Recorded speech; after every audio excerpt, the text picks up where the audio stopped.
Everyone, this is my second video for the chapter power sharing. इससे पहले हमने जो है डिस्कस किया था about the meaning of power sharing. उसके बाद हमने 2 केस स्टडीज़ पढ़ी थी अबाउट पावर शेयरिंग की, कैसे जो है डिफरेंट सिचुएशंस में जो है पावर शेयरिंग किया गया था। यहाँ पे हमने 2 कंट्रीज़ की बात की थी, बेल्जियम और श्रीलंका की। उन दोनों केस स्टडीज़ को पढ़ने के बाद जो है हम एक डेफिनेटली एक कंक्लूजन जो है आपके माइंड में बन गया होगा कि हाँ जी, किसका सिस्टम जो है ज़्यादा बेटर था और लॉन्ग लास्टिंग था।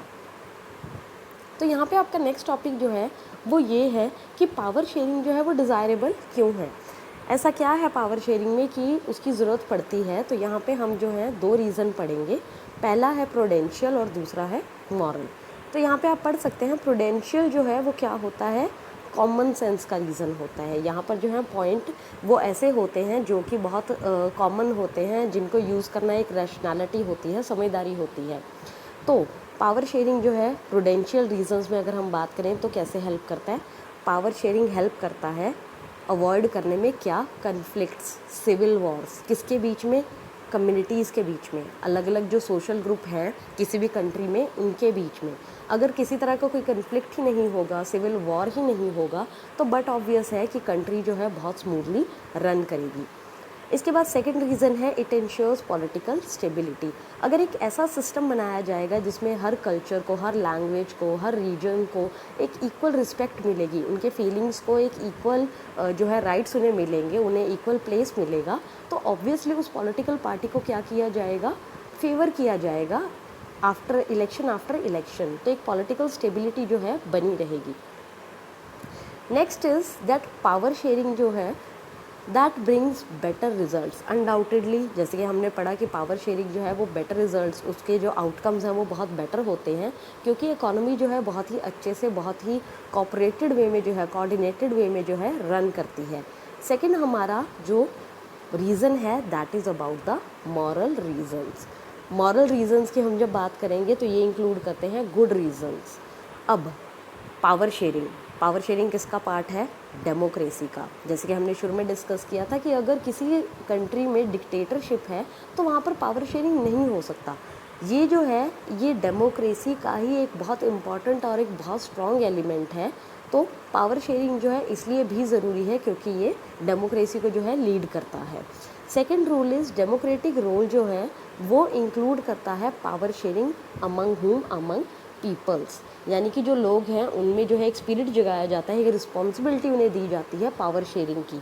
अगर पावर शेयरिंग जो है डिस्ट्रीब्यूट किया जाएगा तो हर कोई क्या होगा, रिस्पॉन्सिबल होगा अपने डिसीजंस और अपने प्लान्स के लिए, अपनी स्ट्रैटेजीज़ के लिए। नेक्स्ट इज़ कि पावर शेयरिंग जो है ये बहुत वैल्यूएबल है।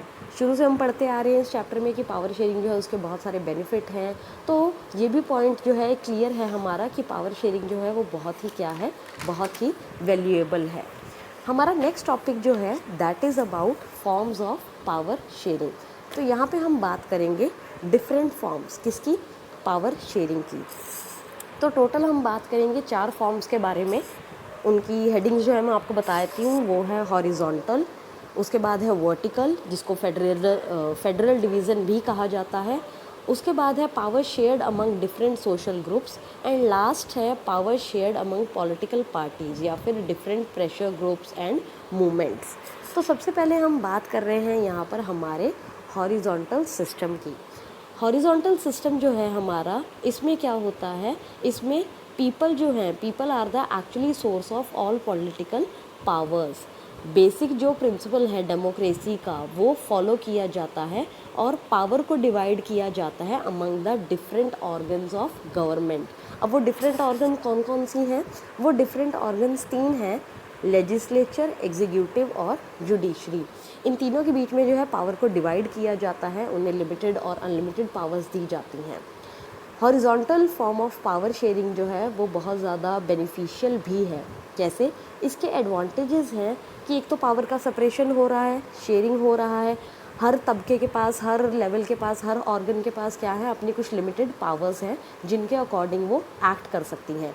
जैसे लेजिस्लेचर जो है उनके पास क्या पावर है, लॉ मेकिंग का, एग्जीक्यूटिव के पास है डिसीजन मेकिंग का, और जो जुडिशरी है वो है हमारा कोर्ट सिस्टम। सेकंड इज़ कि एक बैलेंस बना रहता है किसका, पावर्स का। तीनों लेवल जो हैं इनमें हमने पावर डिस्ट्रीब्यूट कर दी, इक्वल पावर डिस्ट्रीब्यूट कर दी। अब पावर का एक बैलेंस बना हुआ है, ऐसा नहीं है किसी एक डिपार्टमेंट के पास या एक ऑर्गन के पास पावर बहुत ज़्यादा है और दूसरा जो सेक्शन है वो इग्नोरेंट है, उसके पास पावर है ही नहीं। So second advantage is of balances of power and third advantage is of check and balance. एक जो सुपरविजन है या फिर जो एक इन्वेस्टिगेशन है, जो एक चेक है, वो रखा जा सकता है थ्रू डिफरेंट ऑर्गन्स। कि लेजिस्लेचर वाले जो हैं वो जुडिशरी के सिस्टम को लुक फॉरवर्ड कर सकते हैं, एग्जीक्यूटिव वाले लेजिस्लेचर के ऊपर चेक रख सकते हैं। तो कहीं ना कहीं जो एक सुपरविजन का काम है, वो जो एक बैलेंस बना हुआ है, वो भी मेंटेन हो रहा है। Second is about the vertical और फेडरल डिवीज़न ऑफ पावर्स।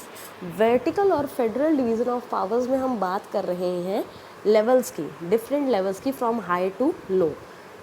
तो हमारा हाई टू लो में डिफरेंट लेवल्स क्या क्या हैं, वो हैं union government, state government, local government. और लोकल गवर्नमेंट को भी आगे डिवाइड किया गया है अमंग म्यूनसिपैलिटी और पंचायत में according to the locality, that is rural और अर्बन। अब ये जो लेवल हैं ये एक्चुअली में क्या है, आप ध्यान से देखिए। ये लेवल्स जो हैं ये सेंटर से शुरू हो रहे हैं, यानी कि सेंट्रल गवर्नमेंट है, फिर स्टेट गवर्नमेंट है, रीजनल गवर्नमेंट है और उसके आगे क्या है, म्यूनसिपैलिटीज़ और पंचायत है। तो अलग अलग लेवल जो हैं क्या किए, बने हैं, उनको डिवीज़न ऑफ पावर जो है उनमें किया गया है। ये जो वर्टिकल डिस्ट्रीब्यूशन है इसमें दोनों ही लेवल जो है इंक्लूड हो रहे हैं गवर्नमेंट के, यानी कि हायर और लोअर लेवल दोनों ही लेवल जो है इंक्लूड हो रहे हैं, यानी कि दोनों की जो वैल्यू है, दोनों को जो राइट्स हैं वो इक्वल दी गई हैं। नेक्स्ट इज़ कॉन्स्टिट्यूशन जो है वो इनकी पावर्स को सेट करता है, यानी कि ऐसा नहीं है कि इनकी पावर्स को ये कभी भी अमेंड कर सकते हैं या खुद से बना सकते हैं, नहीं, इनकी पावर्स जो हैं वो ऑलरेडी डिफाइंड है हमारे कॉन्स्टिट्यूशन में। और किस लेवल की गवर्नमेंट की क्या पावर है वो हमारा कॉन्स्टिट्यूशन जो है डिफाइन करता है, सेट करता है। Third is power shared among different social groups. अब जैसे कि अभी हमने देखा भी था, बेल्जियम और श्रीलंका का हमने केस पढ़ा है कि क्या था, वहाँ पर भी डिफरेंट रिलीजन्स थी, डिफरेंट कम्युनिटीज़ थी, लिंग्विस्टिक ग्रुप्स थे कंट्री में। तो यहाँ पर हम बात करें एक ऐसी पावर की जो कि शेयर की जाती है अमंग डिफरेंट सोशल ग्रुप्स, एक ऐसे ग्रुप्स जो कि टोटली कल्चरल, लैंग्वेज बेस पे, कल्चरल बेस पे, रिलीजन बेस पे, सोशल बेस पे बिल्कुल डिफरेंट है एक दूसरे से। एग्जाम्पल की मैंने अभी बात की बेल्जियम और श्रीलंका की। यहाँ पर ये जो टाइप है पावर शेयरिंग की, ये एक्चुअली क्या करता है, ये एक्चुअली वैल्यू देता है उन सोशल ग्रुप्स को, किसमें, बराबर के गवर्नमेंट और एडमिनिस्ट्रेशन में। यानी कि ऐसा नहीं है कि कोई डोमिनेशन होगा या कोई कंसंट्रेशन होगा पावर का एक ही हाथ में, नहीं। ये जो टाइप है पावर शेयरिंग का, ये दोनों ही सोशल ग्रुप्स को जो है इक्वल वैल्यू देता है, चाहे वो गवर्नमेंट सेंटर हो, चाहे वो एडमिनिस्ट्रेशन डिपार्टमेंट हो। अब इसका फ़ायदा क्या है कि जो माइनर कम्युनिटीज़ हैं उनको भी पावर मिलती है, उनको भी एक अपॉर्चुनिटी मिलती है अपने आप को रिप्रेजेंट करने की अमंग द मेंबरशिप या फिर अमंग द इलेक्शंस और पॉलिटिक्स। नेक्स्ट है हमारा power sharing among various political parties, pressure groups and movements. अब 1990s के बाद एक कंसेप्ट था कोएलिशन का, वो बहुत सक्सेसफुल हुआ था पॉलिटिकल पार्टीज़ के बीच में। इसका मतलब क्या था कि एक ऐसी गवर्नमेंट जो है बनाई जाती थी, एक ऐसी फॉर्म ऑफ गवर्नमेंट जो है बनाई जाती थी जिसमें पॉलिटिकल पार्टीज़ जो हैं आपस में कोऑपरेट करती थी। क्यों? वो दूसरी पार्टी का डोमिनेंस जो है कम करने के लिए। और it is a form of government in which political party cooperate reducing dominance of any one party within coalition। कि फॉर एग्ज़ाम्पल दो पार्टीज़ हैं या तीन पार्टीज़ हैं, उन्होंने क्या किया, इलेक्शन जो है लड़ा आपस में, लेकिन एक पार्टी जीती।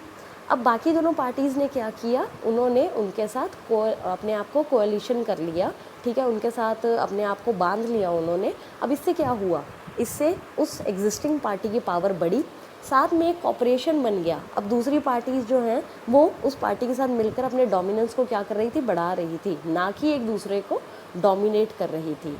इसके अलावा प्रेशर ग्रुप जो है एक ऐसा ग्रुप होता है जहाँ पर कुछ लोग जो हैं, एक लोगों का ग्रुप जो है अपने आप को ऑर्गेनाइज करता है एक्टिवली, और उनका ऑब्जेक्टिव क्या होता है, उनका ऑब्जेक्टिव होता है प्रमोट करना, किसको, कॉमन इंटरेस्ट को।